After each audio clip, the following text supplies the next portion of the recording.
Well, this isn't where I thought this night was headed. About 2 hours ago, I was happily driving the opposite direction along this same stretch of ill-kept two-lane road on the way to Anne's house.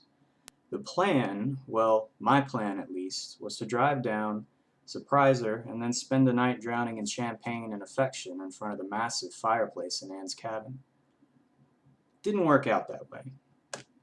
Instead of open arms and an open-mouthed kiss, what awaited me was a woman with her arms crossed and a look on her face as if she was ready to roll me up like a soccer ball and kick me over a fence. I played ignorant. I did the whole "who, me?" routine. But in fact, I knew instantly what was wrong. Anne found out about Birmingham. She knew I had fallen off the wagon. I seem to be really good at two things in life. The first is writing mediocre travel books. The second is getting drunk. I'm realizing now that I could add a third thing to that list: lying to people I care about. Anne may or may not have been the end of the road for me. She was pretty enough. Wavy blonde hair and killer hips with eyes a kind of muddy green. Naturally, muddy green wouldn't be the term I'd use to her. No, to her it would be something like sylvan emerald. Was she my soulmate? I don't know. Nevertheless, I was sorry to see this one go. See, I was only supposed to drink with her. With her, that is. Anne and I were trying this experiment to see if I could control my urge to drink by marrying it with my urge to be with her.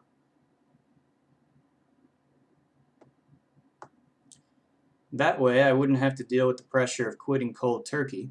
She could keep an eye on me, and we could still have fun together without being teetotalers. Yeah, I know, really dumb idea, but at least we were trying to be responsible. So Bud told her about our little night out in the crap redneck dive in Birmingham. Bud spent the whole night eyeing country behind, but the main behind he wanted to get his hands on was Anne's. It was an open secret between the three of us, and one I tolerated. Bud was in his 40s and never married, ugly as sin, and about as lonely as you'd expect someone in his position to be. I should have figured he'd go crying to Anne about how he had screwed up by not keeping an eye on me in hopes he'd earn some sympathy points. Hell, maybe it worked. All I know is that instead of rolling in the sack with my lady love tonight, I'm now stuck making a 2.5-hour drive back into town, right back where I came from. Serves me right, I guess. Anne and I weren't the most mature couple on the planet, but we were having fun together. Relationships are like drinks to me, though. They're a hell of a lot of fun while they last, but somehow I always end up alone in the bathroom floor afterwards with my pants around my ankles and no one to blame but myself. As good as I am at screwing up relationships, though, I'm just about as good as moving past them. I'll miss Anne, but at least I won't have to make this terrible drive to see her anymore. Good Lord, this was putting miles on my car. 5 hours round trip, most of it through deserted and forgotten wilderness on the two-lane road God and our tax dollars forgot. What makes matters worse is my stereo is broken. No music means I'm stuck with my own thoughts, not really something I want to be experiencing right now.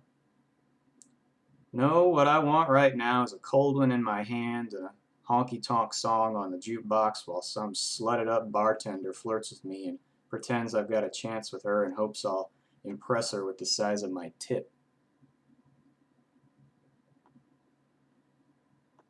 Pardon me, gents and ladies.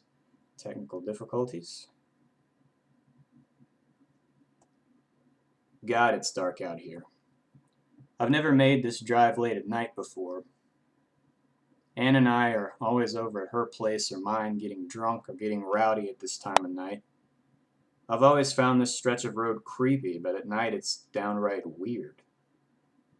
No lights around, no sounds either. I only rarely even see another car.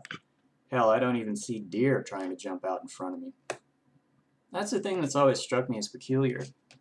No deer. No roadkill. Nothing living at all. Anne never seemed to mind it, but the far away from the city thing always gives me the creeps. I glance in my rearview mirror in hopes of seeing some signs of life in the form of headlights behind me. No such luck. All I see is a smudge. Probably a fingerprint. Hell, maybe even Anne's. My heart gives a little tug. Maybe I was more invested in that relationship than I thought. I take my sleeve up to the glass and rub on the mirror. If it's Anne's, I don't want it there anymore. The best thing for me to do right now is accept what is and move on. I'm on a road, aren't I? That road's going somewhere, and wherever that somewhere is, it's where I'm supposed to be. I might end up at a bar tonight, but chances are just as good I'll end up on my couch. My couch is where I pass out after a bender, but tonight I think I'll feel just about as shitty. So couch it is. The bed's too good for me. The smudge is still there. Damn it. I take my seatbelt off and lean forward to breathe on it and attempt to wipe it off again. Didn't work. In fact, it looks a little darker now. I sit back, not bothering with the belt. I feel a stab of childlike anger in my gut. If the smudge won't go away, I'll have to keep thinking about it. I'll have to keep thinking about her. Anne with her nice hips and her wavy hair and that crooked mouth smile she gives me when we're lying in bed together. Something's trying to come out of my throat.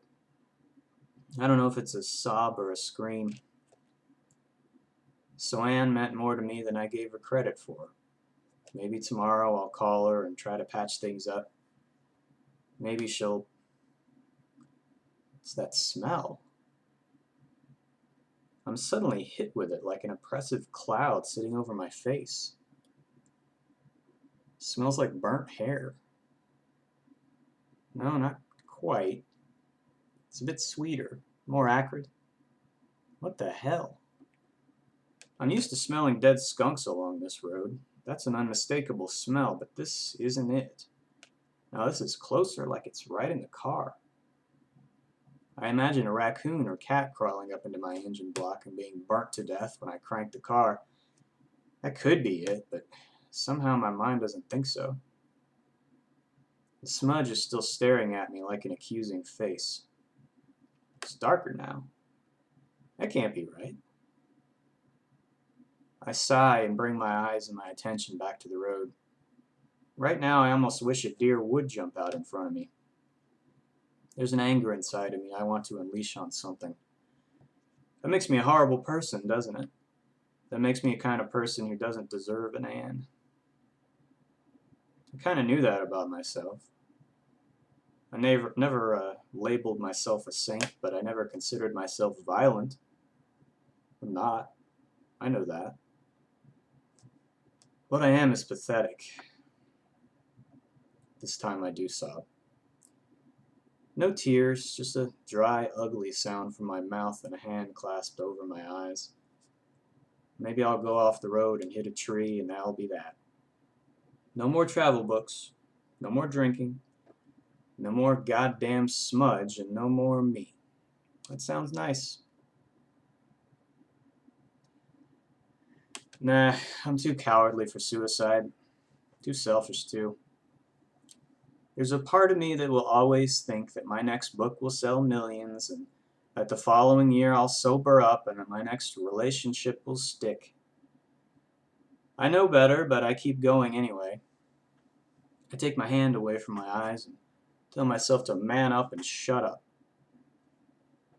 What I see, for an instant, makes my heart leap into my throat. The road ahead is different. It's rolling like an ocean. Up and down, quickly and irregularly like an undulating bedsheet. If I keep driving, I'm going to... But then it's gone. It's gone, yet for an instant, I see the smudge out of the corner of my eye and have an impression that it's not a smudge at all. It's a reflection. What the hell is happening to me? I run my fingers through my thick salt and pepper hair and exhale. That was not normal. Even at my drunkest, I've never seen anything like that. I think I might need to pull over and take a nap. I'm getting delirious. Of course, the closest rest stop isn't for nearly 30 miles. I have to keep going. No way I'm stopping on the side of a dark road like this in a black Toyota Camry with one bad taillight. I feel something as my car passes the place I saw the movement ahead. I still see nothing but my car, but I swear it's bobbing as I drive. Just a little. But I can feel it. Up and down, just enough to make me feel it. The smell is back too. The smell, and I gasp as I look at the rearview mirror and see the shape in the back seat.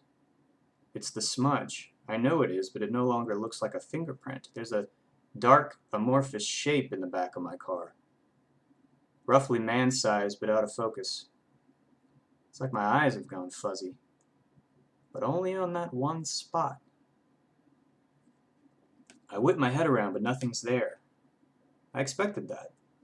I expected to see nothing and know that I was going crazy on a dark country road in the middle of nowhere.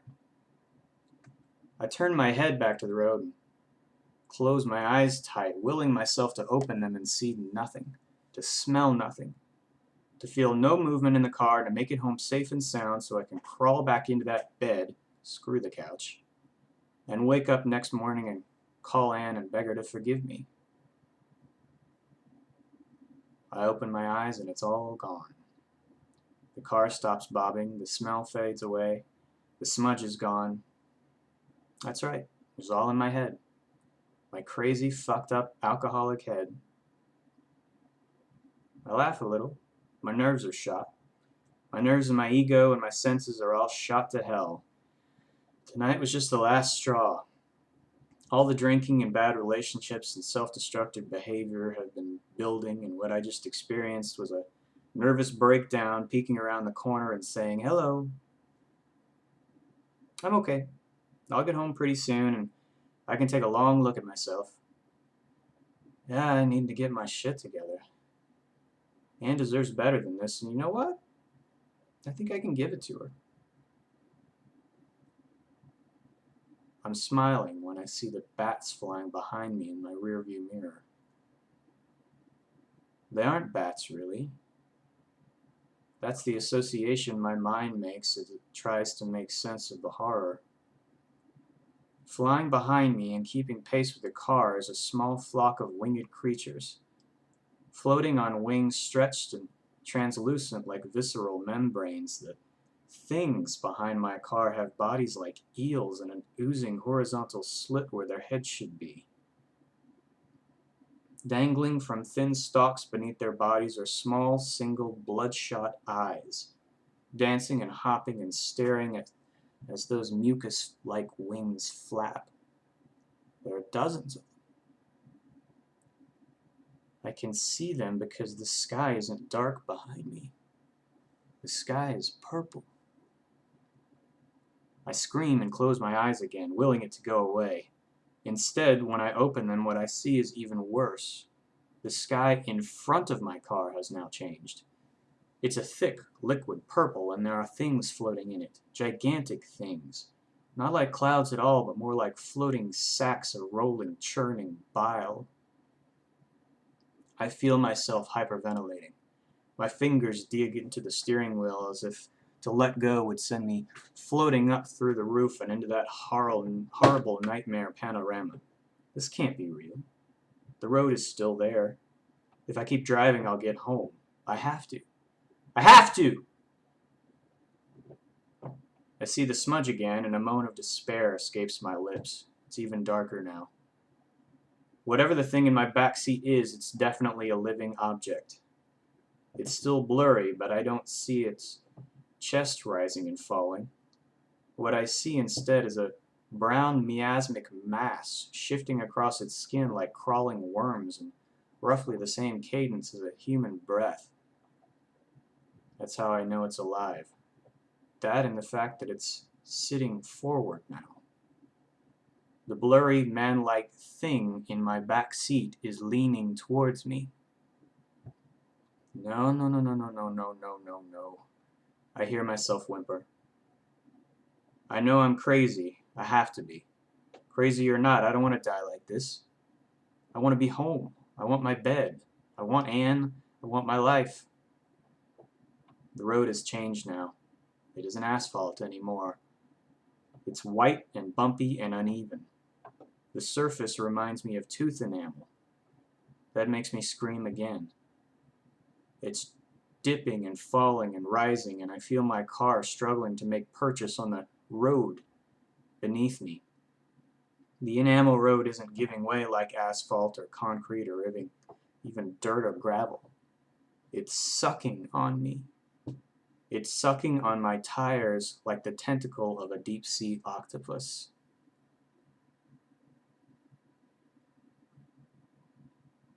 I feel myself weeping. There's no stopping it now. Somehow I'm still driving and somehow I'm still holding on to the steering wheel, but my mind and my emotions have begun to simply let go. The smudge is right behind me now. I can almost see it clearly. It doesn't have a face. When the car jerks forward and begins to slowly sink into the road, I know it's over. Whatever this is, real or not, is the end of me. I wish I could tell Anne I love her. I wish I had. I wish I had, and I wish I hadn't had that drink in Birmingham, and I wish I had never met Bud. The road opens up now in a gaping maw. Those enamel protrusions were teeth after all. It's going to swallow the car slowly and deliberately. There's only darkness down there. The ground around that maw is quivering in anticipation. The hills and valleys and ugly pockmarks are all undulating faster. The bats are circling over the car like carrion birds. As the maw opens wider, I hear what sounds like 100 million distant, inhuman screams coming through my air vents. This entire world is alive. Yet it's not what is outside of the car that I feel. The smudge isn't behind me anymore. I see the shape of it, clear as day, leaning forward beside me. Its fleshy lump of a head, but it's not a head, and I know that now, is as near to me as a lover's kiss. It's stretching and opening like the road in front of me. When I feel the warmth of it on my ear, then my cheek, and then my eyeball, I can do nothing but whimper. I let go. There's nothing else I can do, is there? This world, the smudge, my whole life, I never had a damn bit of control over any of it. Soon there will be no more me, and there's nothing I can do about it. Maybe it'll be okay. Maybe, I think, as the smooth, wet hand of the smudge slides over the rest of my face, I can sleep now. Maybe I can just let go and there won't be any pain. This place doesn't care who I am or what I've done. It doesn't care how many times I've fucked up and what I've left behind. There's no pressure or expectation. To this world, I'm only meat. And I think I'm okay with that.